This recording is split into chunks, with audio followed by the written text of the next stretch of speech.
Bienvenidos a la España real. Imagina que alguien entra en tu casa, se instala, deja de pagar, y cuando vas al juzgado a pedir que se vayan, el propio gobierno te dice que no puedes echarlos, que son vulnerables, que esperes, y esperas un año, y vuelves, y te dicen que esperes otro año más.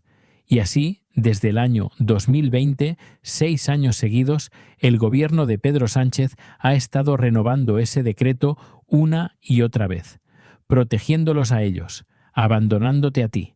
Eso no es un bulo, no es una exageración. Es lo que ha estado pasando en España mientras el presidente salía en televisión a hablar de escudo social. Pero esta semana algo cambió, y tienes derecho a saberlo.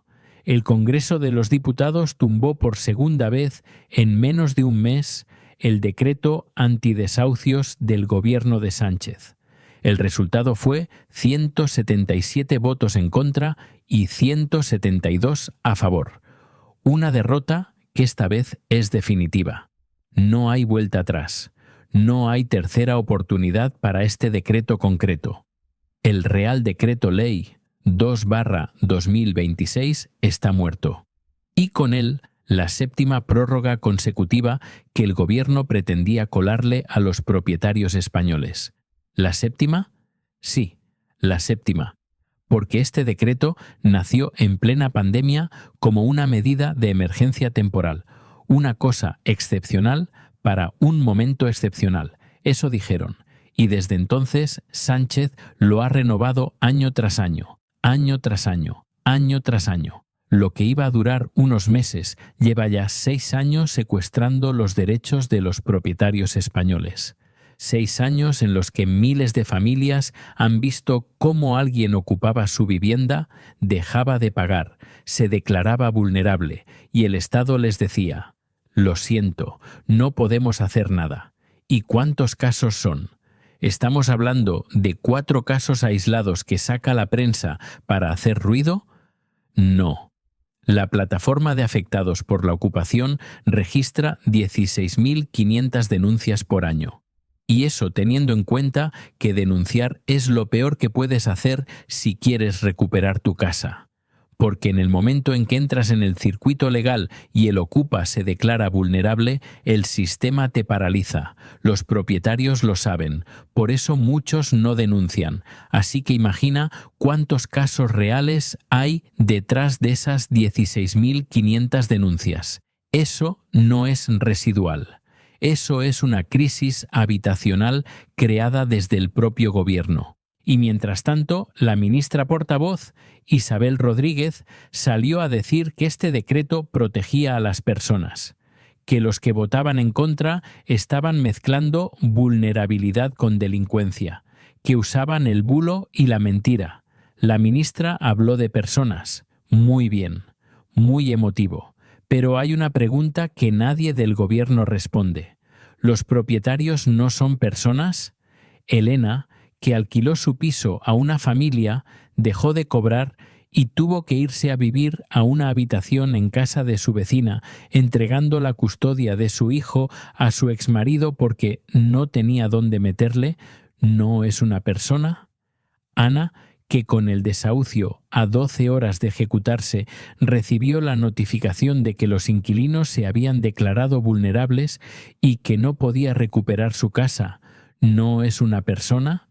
El autónomo enfermo de cáncer que alquiló su único piso para complementar sus escasos ingresos y al que le ofrecieron hasta 3.000 euros para que se marcharan y le respondieron que para qué, si podían vivir gratis. ¿Ese señor no es una persona? Para el gobierno de Sánchez hay personas y hay personas. Unas merecen el escudo social, las otras merecen el silencio. Pero aquí viene el detalle que lo resume todo. El detalle que cuando lo escuchas te quedas sin palabras. Mientras el gobierno de Sánchez decía públicamente que los ocupas no son un problema real, que estamos exagerando, que es todo un bulo, ese mismo gobierno llevaba meses contratando puertas antiocupa para sus propios edificios, para la propiedad estatal. Contratos oficiales, públicos, pagados con dinero de los contribuyentes para blindar los inmuebles del Estado contra los ocupas. El mismo problema que dicen que no existe, el mismo del que dicen que es un bulo, ese lo solucionan ellos en sus propios edificios. Con nuestro dinero. Eso no es hipocresía. Eso es algo bastante peor que la hipocresía.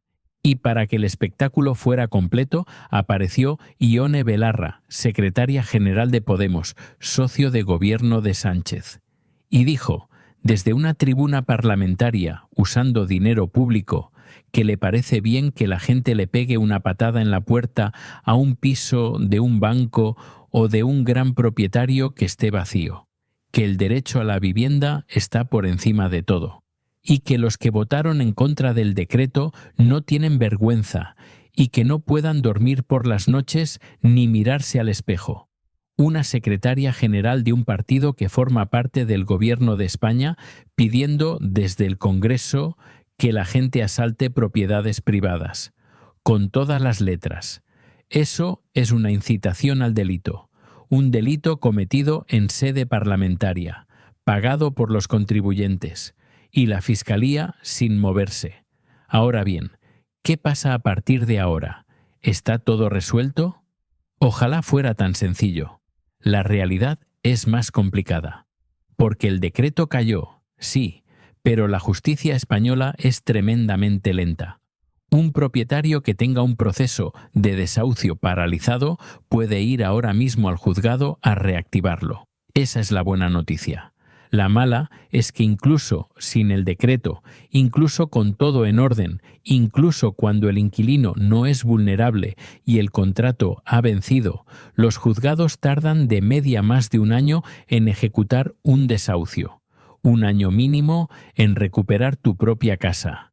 Y el gobierno, para rematar, introdujo este año un trámite adicional obligatorio.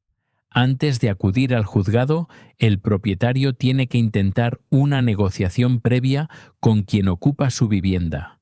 Un mes más de calvario garantizado por ley. Y la tercera realidad, la más incómoda de todas. Sánchez ya ha dicho que lo vas a intentar de nuevo, que buscará los votos, que encontrará la fórmula. Porque lo que no consiguió esta vez lo intentará la siguiente, y si necesita comprar el voto de Junts con dinero público, lo hará, como ya lo hizo antes, como hizo con las pensiones, como hace con todo. La pregunta no es si lo vas a intentar, la pregunta es ¿cuánto nos va a costar esta vez? Y hay una última cosa que merece que nos detengamos un segundo. Hay portales inmobiliarios en España que ya tienen una categoría específica de pisos ocupados en venta. Puedes buscar, filtrar y comprar un piso con ocupa dentro. Asuming el calvario judicial de echarlo tú a tu costa. La ocupación en España se ha normalizado tanto que tiene su propio mercado. En algunos municipios de Barcelona hay más pisos en venta con ocupas que pisos disponibles en alquiler. Eso lo recogió la agencia Bloomberg, no un medio de derechas español. Bloomberg, la agencia financiera más importante del mundo, sacó un reportaje sobre la normalización de la ocupación en España mientras el gobierno del país hablaba de bulos. Eso es la España real. El país donde el gobierno protege a los que no pagan y abandona a los que sí pagan, donde la ministra habla de personas mientras el Estado contrata puertas antiocupa para sus propios edificios, donde una secretaria general pide asaltar propiedades desde una tribuna parlamentaria y la Fiscalía mira hacia otro lado, donde el decreto cayó esta semana pero el presidente ya está preparando el siguiente intento, y donde los únicos que van a pagar las consecuencias de todo esto, como siempre, son los propietarios de a pie que trabajaron toda su vida para tener una casa y que ahora no pueden recuperarla. ¿Crees que un gobierno que protege por ley a quien no paga y abandona a quien sí paga merece seguir gobernando tu país? Déjame tu respuesta en los comentarios, comparte este video y suscríbete a La España Real, porque mientras Sánchez siga preparando el siguiente decreto, alguien tiene que estar contándotelo.